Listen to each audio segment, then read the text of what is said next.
നമുക്ക് next law നോക്കാം. Gay Lussac's law of gaseous volumes. Yes. അപ്പോൾ ഇനി ഈ ഒരു ലോ പ്രപ്പോസ് ചെയ്ത് നമുക്കറിയാം, പേര് കേൾക്കുമ്പോൾ തന്നെ മനസ്സിലാവും, നമുക്കറിയാം പ്രപ്പോസ് ചെയ്ത് ഗേ-ലൂസാക്ക് എന്ന് പറയുന്ന ആളാണ് അല്ലേ. യെസ്. അപ്പോൾ ഇനി ഈ ഒരു ലോയുടെ ഒരു പ്രത്യേകത എന്താണെന്ന് വെച്ചാൽ this law is similar to law of definite proportion എന്ന് വേണമെങ്കിൽ നമുക്ക് പറയാം. ഈ ലോ ഓഫ് ഡെഫിനിറ്റ് പ്രൊപ്പോർഷനുമായി സിമിലർ ആയ ഒരു ലോ ആണ്.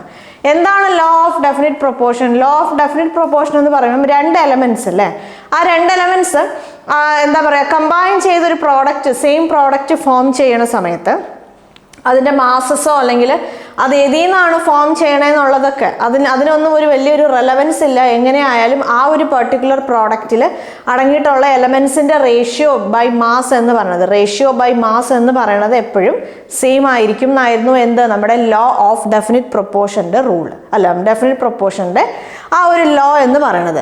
അതേപോലെയാണ് നമ്മുടെ ഗേ-ലൂസാക്സ് law of A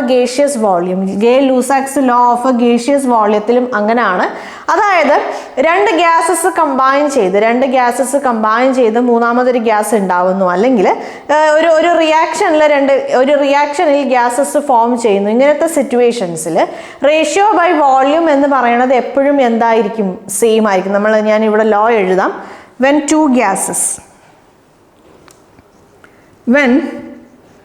when gases combine or are produced in chemical reactions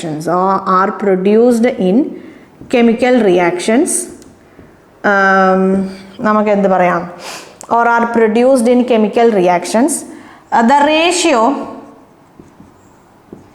by volume of these gases are always same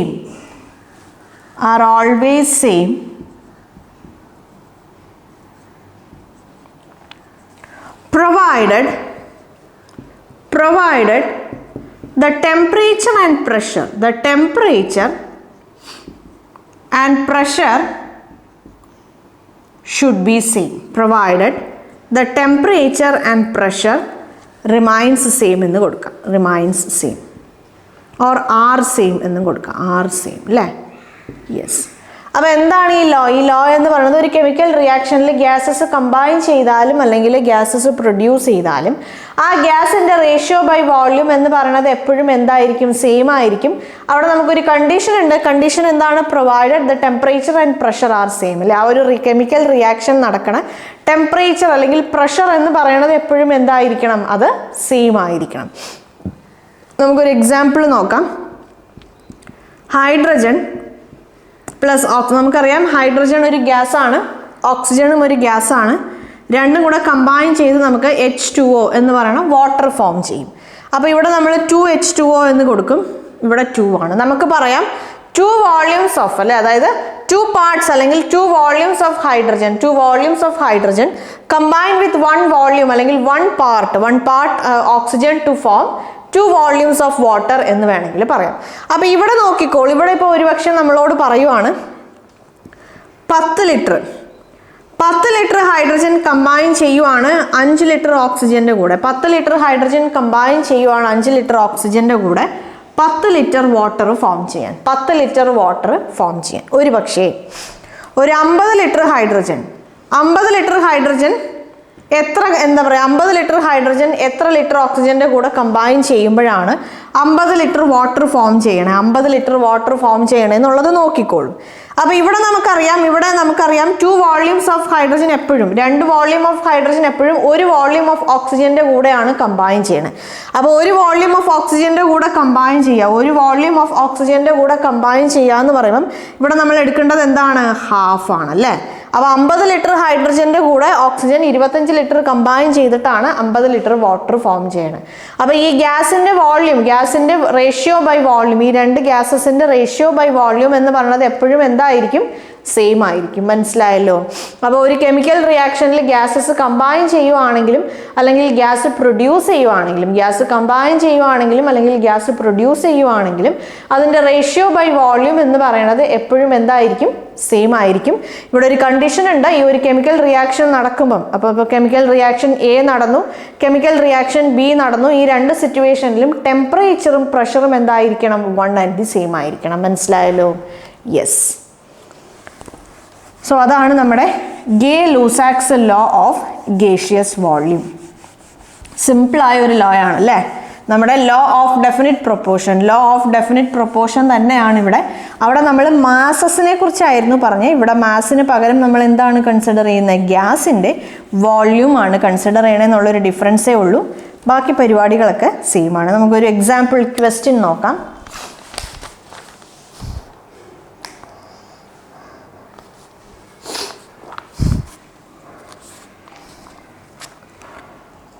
(2C2H2 plus 5O2 gives 4CO2 plus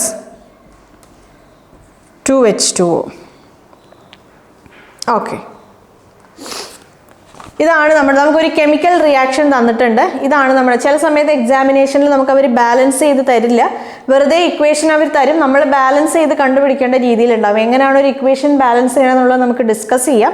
ഇപ്പം തൽക്കാലം നമുക്ക് ഈ ഒരു ലോ എന്താണെന്ന് നോക്കാം. നോക്കിക്കോളും. അപ്പോൾ ഇവിടെ നമ്മൾ പറയും, നമുക്ക് അവർ തന്നിട്ടുണ്ട്, അതായത് ഇവിടെ 15 ലിറ്റർ ഓഫ് C2H2 എത്ര ലിറ്റർ ഓഫ് ഓക്സിജന്റെ കൂടെയാണ് കമ്പൈൻ ചെയ്യുന്നത്? എത്ര ലിറ്റർ ഓഫ്, അതായത് 15 ലിറ്റർ ഓഫ് C2H2 എന്ന് പറയണം. C2H2 എത്ര ലിറ്റർ ഓഫ് ഓക്സിജന്റെ കൂടെയാണ് കമ്പൈൻ ചെയ്യേണ്ട ഈ പ്രോഡക്ട്സ് ഫോം ചെയ്യാനെന്നുള്ളതാണ് നമ്മുടെ ക്വസ്റ്റ്യൻ. അപ്പോൾ നോക്കിക്കോളൂ, ഇവിടെ നമുക്ക് തന്നിട്ടുണ്ട് 2 വോള്യൂംസ് അല്ലേ? 2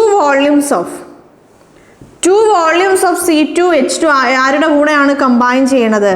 5 വോള്യൂംസ് ഓഫ് ഓക്സിജന്റെ കൂടെയാണ് കമ്പൈൻ ചെയ്യണം. അപ്പോൾ C2H2 നമ്മൾ 2 വോള്യൂം എടുക്കുന്ന സമയത്ത് അതിൻ്റെ കൂടെ നമ്മൾ എത്ര വോള്യൂം എടുക്കണം? 5 വോള്യൂംസ് ഓഫ് ഓക്സിജൻ എടുക്കണം. എന്നാൽ മാത്രമേ 4 വോള്യൂംസ് ഓഫ് കാർബൺ ഡൈ ഓക്സൈഡും 2 വോള്യൂംസ് ഓഫ് വാട്ടറും ഫോം ചെയ്യുള്ളൂ അല്ലേ? അപ്പോൾ ഇവിടെ നോക്കിക്കോളൂ, 2 വോള്യൂം ഓഫ് C2H2 എന്നുള്ള ക്വാണ്ടിറ്റി നമുക്ക് തന്നിട്ടുണ്ട്. അതാണ് നമ്മുടെ 15 ലിറ്റർ എന്നവർ തന്നിട്ടുണ്ട്. നമുക്ക് കണ്ടുപിടിക്കേണ്ടത് 5 ആണ്. അപ്പോൾ നമുക്ക് 2 വോള്യൂംസ് തന്നിട്ടുണ്ടെങ്കിൽ അപ്പോൾ 1 വോള്യൂം എത്രയാണെന്ന് നമ്മൾ ആദ്യം കണ്ടുപിടിക്കും അല്ലേ? അപ്പോൾ ഈ 1 വോള്യൂം എന്ന് പറയുന്നത് എത്രയാണ്? 15 ഡിവൈഡഡ് ബൈ 2 ആണ് 1 volume. That is equal to 7.5 അല്ലേ? ദറ്റ് ഈസ് ഈക്വൽ ടു 7.5 ആണ്. അപ്പോൾ 5 വോള്യൂംസ് ഓഫ് ഓക്സിജൻ നമ്മൾ എങ്ങനെ കണ്ടുപിടിക്കും? 7.5 ഇൻറ്റു 5 ചെയ്യും അല്ലേ? 7.5 ഇൻറ്റു 5 ചെയ്യും. നോക്കിക്കോളൂ, 7 ഇൻറ്റു 5 ചെയ്യുമ്പോൾ 35 കിട്ടും. അതേപോലെ 0.5 ഇൻറ്റു 5 ചെയ്യുമ്പോൾ നമുക്ക് 2.5 കിട്ടും. 37.5 ലിറ്റർ ഓഫ് ഓക്സിജൻ ആണ് നമുക്ക് വേണ്ടത്. എന്നാലാണ് 4 വോള്യൂംസ് ഓഫ് കാർബൺ ഡൈ ഓക്സൈഡും അതേപോലെ 2 വോള്യൂംസ് ഓഫ് വാട്ടറും ഫോം ചെയ്യണം. 4 വോള്യൂം എന്ന് പറയുമ്പോൾ ഇവിടെ എന്ത് കിട്ടും? ഇവിടെ നമുക്ക് 7 ഇൻറ്റു 4 28. ഇവിടെ നമുക്ക് 30 വോള്യൂം ഓഫ്, അതായത് 30 litre of carbon dioxide കിട്ടും. 2 വോള്യൂം എന്ന് പറയുമ്പോൾ അഗെയിൻ ഇവിടെ എന്ത് കിട്ടും? 15 ലിറ്റർ കിട്ടും. സോ നമ്മൾ ഇത് കംപ്ലീറ്റ് ചെയ്യുമ്പോൾ നമുക്ക് എന്ത് കിട്ടും? 15 ലിറ്റർ C2H2 ആരുടെ കൂടെ കമ്പൈൻ ചെയ്യും? 35.5 ലിറ്റർ O2യുടെ കൂടെ കമ്പൈൻ ചെയ്യുമ്പം 30 ലിറ്റർ CO2 നമുക്ക് ഫോം ചെയ്യും. അതേപോലെ 15 ലിറ്റർ H2Oയും ഫോം ചെയ്യും. മനസ്സിലായല്ലോ? സോ നമ്മുടെ ഗേ-ലൂസാക്സ് ലോ ഓഫ് ഗേഷ്യസ് വോള്യൂംസ് എന്ന് പറയുന്നത് ഇതാണ്. മനസ്സിലായല്ലോ? സിമ്പിളാണ്, ഒരുപാട് കോംപ്ലിക്കേഷൻസ് ഒന്നുമില്ല. ലോ ഓഫ് ഡെഫിനിറ്റ് പ്രൊപ്പോർഷൻസ് അറിയാമെങ്കിൽ നമുക്ക് സോൾവ് ചെയ്യാം. അവിടെ നമ്മൾ മാസസ് ആണ് ഡിസ്കസ് ചെയ്യണതെങ്കിൽ here we are discussing the volume of gases. അത്രയേ ഉള്ളൂ വ്യത്യാസം, വേറെ ഒരു വ്യത്യാസവും നമ്മുടെ ഈ ഒരു ലോയിൽ ഇല്ല. അപ്പോൾ നമ്മൾ പറഞ്ഞു നമുക്ക് 5 ലോസ് ആണുള്ളത്. ലോസ് ഓഫ് കെമിക്കൽ കോമ്പിനേഷൻസിൽ നമ്മൾ 5 ഇമ്പോർട്ടൻ്റ് ആയ ലോസ് ആണ് നമ്മൾ പഠിക്കാൻ പോണേന്ന് പറഞ്ഞു. അതിൽ 4 എണ്ണം നമ്മൾ ഡിസ്കസ് ചെയ്ത് കഴിഞ്ഞു അല്ലേ? Law of conservation of mass നമ്മൾ ഡിസ്കസ് ചെയ്തു, law of definite proportion discuss ചെയ്തു, ലോ ഓഫ് മൾട്ടിപ്പിൾ പ്രൊപ്പോർഷൻ നമ്മൾ ഡിസ്കസ് ചെയ്തു, അതേപോലെ ഗേ-ലൂസാക്സ് ലോ ഓഫ് ഗേഷ്യസ് വോള്യൂം നമ്മൾ ഡിസ്കസ് ചെയ്തു. ഇതിന് ലാസ്റ്റ് ലോ ആണ് അവോഗാഡ്രോസ് ലോ. അവോഗാഡ്രോസ് ലോ എന്ന് പറയുന്നത് സിമ്പിളായ ഒരു ലോ ആണ്. ഇതിൽ നമുക്കങ്ങനെ പ്രത്യേകിച്ച് പ്രോബ്ലവും കാര്യങ്ങളൊന്നും ചെയ്യാനില്ല. അവോഗാഡ്രോ എന്ന് പറയുന്ന ആൾ പ്രപ്പോസ് ചെയ്ത ലോ ആണ് അവോഗാഡ്രോസ് ലോ. അപ്പോൾ ഈ ഒരു ലോയിൽ അവർ എന്താ പറയണതെന്ന് വെച്ചാൽ equal volume of all gases equal volume of all gases contain same number of atoms or molecules. Same number of atoms or molecule. അപ്പോൾ അവോഗാഡ്രോസ് ലോ എന്ന് പറയുന്നത് എന്താണ്? Equal volume of any gas, ഏത് ഗ്യാസ് എടുത്താലും, ഈക്വൽ വോളിയം ഓഫ് ഹൈഡ്രജൻ എടുത്താലും, അല്ലെങ്കിൽ എന്താ പറയുക, equal volume of carbon dioxide എടുത്താലും, ഓക്സിജൻ എടുത്താലും, നൈട്രജൻ എടുത്താലും, ഏത് ഗ്യാസ് നമ്മൾ എടുത്താലും അതിൽ അടങ്ങിയിട്ടുള്ള നമ്പർ ഓഫ് ആറ്റംസ് അല്ലെങ്കിൽ നമ്പർ ഓഫ് മോളിക്യൂൾസിൻ്റെ എണ്ണം എന്ന് പറയുന്നത് എപ്പോഴും സെയിം ആയിരിക്കും. Equal volume of all gases consist of അല്ലെങ്കിൽ contain same number of atoms അല്ലെങ്കിൽ മോളിക്യൂൾസ് എന്നുള്ളതാണ് ആരുടെ ലോ? അവോഗാഡ്രോസ് ലോ. അപ്പോൾ നമ്മൾ 5 ലോസ് നമ്മൾ ഡിസ്കസ് ചെയ്ത് കഴിഞ്ഞു. Laws of chemical combination, laws of chemical കോമ്പിനേഷനിലുള്ള 5 ലോസും അതിനെ ബേസ് ചെയ്ത് നമ്മൾ കുറച്ച് പ്രോബ്ലംസും നമ്മൾ വർക്കൗട്ട് ചെയ്ത് കഴിഞ്ഞു. സോ നമ്മൾ പറയുമ്പം നമ്മുടെ സെക്കൻഡ് പാർട്ട് അല്ലേ, കെമിസ്ട്രിയിലെ ഫസ്റ്റ് ചാപ്റ്ററിനെ നമ്മളൊരു 5-6 പാർട്സ് ആയിട്ട് ഡിവൈഡ് ചെയ്തായിരുന്നു. അതിൽ ഫസ്റ്റ് പാർട്ടും നമ്മൾ ഡിസ്കസ് ചെയ്ത് കഴിഞ്ഞു, സെക്കൻഡ് പാർട്ടും നമ്മൾ ഡിസ്കസ് ചെയ്ത് കഴിയാറായി. ഒരൊറ്റ കാര്യം കൂടെ നമുക്ക് ഡിസ്കസ് ചെയ്യാനുണ്ട്, Dalton's atomic theory. Dalton's atomic theory നമ്മുടെ നെക്സ്റ്റ് ചാപ്റ്റർ ആയ ആറ്റംസിൻ്റെ സ്ട്രക്ചറും കാര്യങ്ങളൊക്കെ പഠിക്കുന്ന സമയത്ത് ഡാൽട്ടൺ എന്ന് പറയുന്ന ആൾ ആറ്റത്തിൻ്റെ സ്ട്രക്ചറിനെ കുറിച്ച് പറഞ്ഞ കാര്യങ്ങൾ, നീൽ ബോർ മോഡൽ അല്ലേ, അങ്ങനത്തെ കുറേ കാര്യങ്ങളൊക്കെ നമുക്ക് ഡിസ്കസ് ചെയ്യാം. ഇപ്പം ജസ്റ്റ് നമുക്ക് ഇപ്പോൾ കുറച്ച് കാര്യങ്ങൾ നമുക്ക് നോക്കാം. ഇപ്പോൾ ഡാൽട്ടൺസ് അറ്റോമിക് തിയറിയിൽ നമ്മൾ മെയിനായിട്ട് ഇപ്പോൾ ഒരു ബേസിക് കോൺസെപ്റ്റ്സ് ഓഫ് കെമിസ്ട്രി എന്നുള്ള ആ ഒരു രീതിയിൽ നമ്മൾ അറിഞ്ഞിരിക്കേണ്ട കാര്യങ്ങൾ, ഏതൊരു സാധനവും ഇല്ലേ, അതായത് ഏത് മാറ്ററും മേഡപ്പ് ഓഫ് ചെയ്തേക്കണം, ഉണ്ടാക്കിയേക്കണത് എന്തുകൊണ്ടാണ്? ഇൻഡിവിസിബിൾ ആയ ആറ്റംസ് കൊണ്ടാണ്. ഒരു മാറ്ററിലുള്ള ഒരു മാറ്റർ നമ്മുടെ ഈ ഒരു ഫസ്റ്റ് പാർട്ടിൽ, ഈ ഒരു ചാപ്റ്ററിൻ്റെ ഫസ്റ്റ് പാർട്ടിൽ നമ്മൾ എന്താണ് ആറ്റം അല്ലെങ്കിൽ എന്താണ് മോളിക്യൂൾ എന്നുള്ള കാര്യമൊക്കെ നമ്മൾ ഡിസ്കസ് ചെയ്തായിരുന്നു അല്ലേ. ഒരു മാറ്ററിൻ്റെ ഏറ്റവും ടൈനി പാർട്ടിക്കിളാണ് അല്ലേ, ദ സ്മോളസ്റ്റ് പാർട്ടിക്കിളിനെയാണ് ഇനി നമുക്ക് ഫർദർ അതിനെ ഡിവൈഡ് ചെയ്യാൻ പറ്റാത്ത രീതിയിലുള്ള ആ ഒരു പാർട്ടിക്കിളിനെയാണ് നമ്മൾ എന്ത് പറയണേ? ആറ്റം എന്ന് പറയണേ.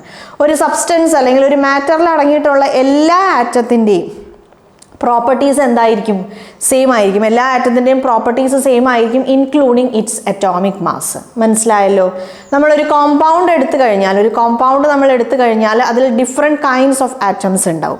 അപ്പോൾ ഡിഫറെൻറ്റ് കൈൻഡ്സ് ഓഫ് ആറ്റത്തിൻ്റെ അറ്റോമിക് മാസ് എന്തായിരിക്കും? പല ആറ്റത്തിൻ്റെ അറ്റോമിക് മാസ് പലതാണ്, പക്ഷേ സെയിം ആറ്റത്തിൻ്റെ അറ്റോമിക് മാസ് എന്താണ്? സെയിം ആണ്. അതായത് നമ്മൾ ഐസോടോപ്പ്, ഐസോബാർ ഉണ്ട്, പക്ഷേ എന്നാലും നമ്മൾ ജനറലി പറയും ചെറിയ വേരിയേഷൻസ് ഉണ്ട്, പക്ഷെ എന്നാലും നമ്മൾ ജനറലി പറയുമ്പം സെയിം ആറ്റത്തിൻ്റെ അല്ലെങ്കിൽ സെയിം എലമെൻറ്റിൻ്റെ അറ്റോമിക് മാസ് എപ്പോഴും എന്തായിരിക്കും? സെയിം ആയിരിക്കും. പിന്നെ നമ്മളൊരു കെമിക്കൽ റിയാക്ഷനിൽ നമ്മൾ പറയുമ്പം ആറ്റംസിനെ നമ്മളൊന്ന് റീഅറേഞ്ച് ചെയ്യുവാണ്, അല്ലാതെ atoms can neither be created nor destroyed. അപ്പോൾ ഈ 3-4 പോയിന്റ്സ് ആണ് നമ്മൾ ഡാൽട്ടൺസ് അറ്റോമിക് തിയറി എന്ന് പറയുന്ന ഈ ഒരു സെക്ഷൻ്റെ താഴെ ഇപ്പോൾ തൽക്കാലം അറിഞ്ഞിരിക്കേണ്ടത്. മനസ്സിലായല്ലോ? എന്തൊക്കെയാണ്? All matter is made up of എന്ത് പറയാം? ഇൻഡിവിസിബിൾ ആറ്റംസ് എന്ന് പറയാം.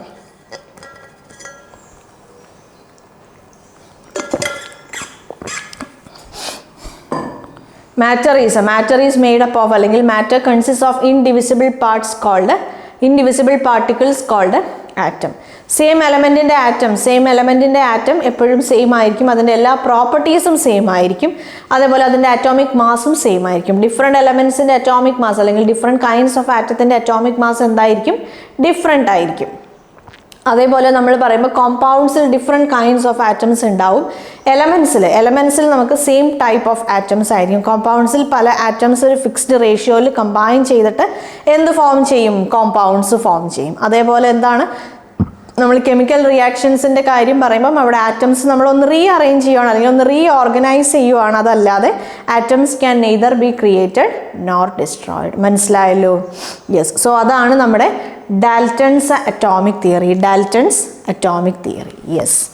അപ്പോൾ നമ്മുടെ സെക്കൻഡ് പാർട്ട് കഴിഞ്ഞു. സെക്കൻഡ് പാർട്ടിൽ നമ്മൾ എന്താണ് ഡിസ്കസ് ചെയ്തത്? സെക്കൻഡ് പാർട്ടിൽ നമ്മൾ ഇമ്പോർട്ടൻറ്റ് ലോസ് അല്ലേ, അതായത് laws of chemical combinations 5 laws ആണ് ഡിസ്കസ് ചെയ്തത്.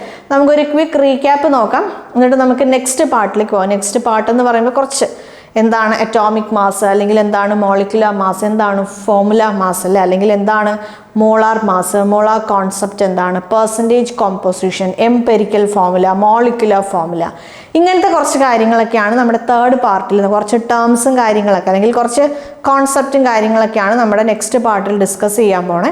അപ്പോൾ നെക്സ്റ്റ് പാർട്ടിലേക്ക് പോണതിന് മുമ്പ് നമുക്ക് ഈ ഒരു പാർട്ടിൻ്റെ ക്വിക്കായി 5 ലോസും എന്താണെന്നൊന്ന് റീക്യാപ്പ് നോക്കാം. അപ്പോൾ എന്താണ് നമ്മുടെ ഫസ്റ്റ് ലോ എന്ന് പറയുന്നത്? എന്താണ്?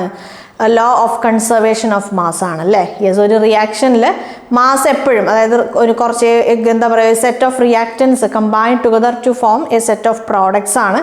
അപ്പോൾ റിയാക്റ്റൻസിൻ്റെ മാസിൻ്റെ സമ്മും അതേപോലെ പ്രോഡക്ട്സിൻ്റെ മാസിൻ്റെ സമ്മും എപ്പോഴും എന്തായിരിക്കും? കോൺസ്റ്റൻ്റ് ആയിരിക്കും. Mass can neither be created nor destroyed എന്ന് വേണമെങ്കിൽ പറയാം. രണ്ടാമത്തതാണ് ലോ ഓഫ് ഡെഫിനിറ്റ് പ്രൊപ്പോർഷനിൽ ഏത് രീതിയിൽ ഒരു കോമ്പൗണ്ട് ഫോം ചെയ്താലും അതിൻ്റെ ഇറസ്പെക്റ്റീവ് ഓഫ് ദ മാസ് അല്ലെങ്കിൽ മെത്തേഡ്, അത് മെത്തേഡ് ഏതായാലും അല്ലെങ്കിൽ അതിലുള്ള അതിൻ്റെ മാസ് എന്ത് തന്നെ ആയാലും കുഴപ്പമില്ല, അതിലടങ്ങിയിട്ടുള്ള കോമ്പോണൻസിൻ്റെ റേഷ്യോ ബൈ മാസ് എന്ന് പറയുന്നത് എപ്പോഴും സെയിം ആയിരിക്കും. ഇനി മൂന്നാമത്തെ ലോ ആയിരുന്നു ലോ ഓഫ് മൾട്ടിപ്പിൾ പ്രൊപ്പോർഷനിൽ. അപ്പോൾ ലോ ഓഫ് മൾട്ടിപ്പിൾ പ്രൊപ്പോർഷനിൽ എങ്ങനെയാണ്? ലോ ഓഫ് മൾട്ടിപ്പിൾ പ്രൊപ്പോർഷനിൽ നമ്മൾ പറയുമ്പം അതായത് രണ്ട് എലമെൻറ്റ്സ് കമ്പൈൻ ചെയ്തിട്ട് ഒരു പുതിയൊരു പ്രോഡക്റ്റ് ഉണ്ടാവുന്ന സമയത്ത്, ഒരു എന്താ പറയുക, more than two kinds of products form ചെയ്യുന്ന സമയത്തിൽ അതിൽ ഒരു എലമെൻറ്റിൻ്റെ മാസിൻ്റെ റേഷ്യോ എന്ന് പറയുന്നത്, അല്ലെങ്കിൽ ആ ഒരു മാസ് എന്ന് പറയുന്നത് എപ്പോഴും സെയിം ആണെങ്കിൽ, ആ ഒരു മാസിൻ്റെ റേഷ്യോ ബൈ മാസ് സെയിം ആണെങ്കിൽ മറ്റേ എലമെൻറ്റിൻ്റെ മാസസിൻ്റെ റേഷ്യോ എന്ന് പറയുന്നത് സിമ്പിൾ ഹോൾ നമ്പേഴ്സ് ആയിരിക്കും. നാലാമത്തെ ലോ ആണ് ഗേ-ലൂസാക്സ് ലോ ഓഫ് ഗേഷ്യസ് വോളിയം. നമ്മുടെ ലോ ഓഫ് ഡെഫിനിറ്റ് പ്രൊപ്പോർഷൻ പോലെ തന്നെയാണ്. അതായത് രണ്ട് ഗ്യാസസ് കമ്പൈൻ ചെയ്യുമോ അല്ലെങ്കിൽ ഗ്യാസസ് പ്രോഡക്റ്റ് ആയിട്ട് ഫോം ചെയ്യണ സമയത്തൊക്കെ എപ്പോഴും എന്തായിരിക്കും? അതിൻ്റെ റേഷ്യോ ബൈ വോള്യൂം എന്ന് പറയുന്നത് സെയിം ആയിരിക്കും.